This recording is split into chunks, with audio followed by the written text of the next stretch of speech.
Hey y'all, I promised some folks I would give a closer look at this Avid stem. It's a pretty weird thing that I've had in my parts bin for a while and finally figured out an actual use for.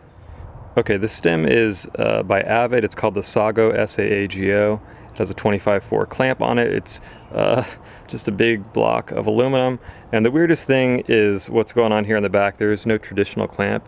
It has these three bolts that sort of interact with a collet underneath. I'm going to show you how that works and why it's kind of cool. Okay, so if you look up the stem online, everybody talks about how stiff it is. And I guess maybe there's some truth to that. I don't know. I've never once noticed that a stem was stiff and thought that was a good thing. And it's kind of silly because, you know, why would you be running 25-4 handlebars if you cared about stiffness? The reason I think this might be a cool stem is for travel bikes, for bikes that you're breaking down and throwing in a bag. So after you loosen these three bolts here, you kind of shake the handlebars around and you can pop this off. There's this collet on here. It's affixed to the steerer using the star nut. And this is captive, so I can lift the bike up and the fork doesn't fall off. And maybe better yet is this kind of, it's locked in position with these three bolt holes that correspond with the bolts here on top. So whenever you're ready to put it back together, you just bolt these down and everything's already aligned. The other kind of goofy thing about this that might actually work out for the best is that it is positive rise, you know, it goes up.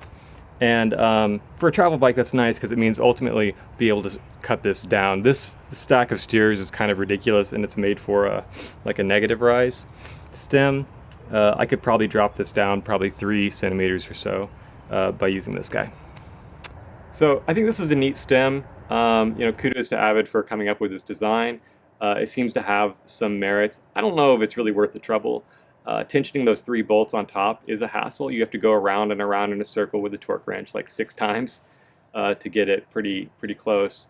And I don't know if I'm really going to use the stem or not, but it's just kind of a neat thing to have in the parts bin, and maybe it'll make its way onto this weirdo bike I'm doing. All right, until next time.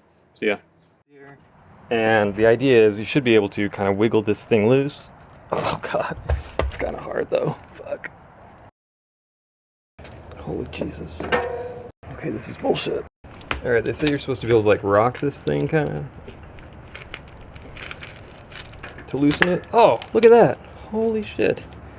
Magical. Huh.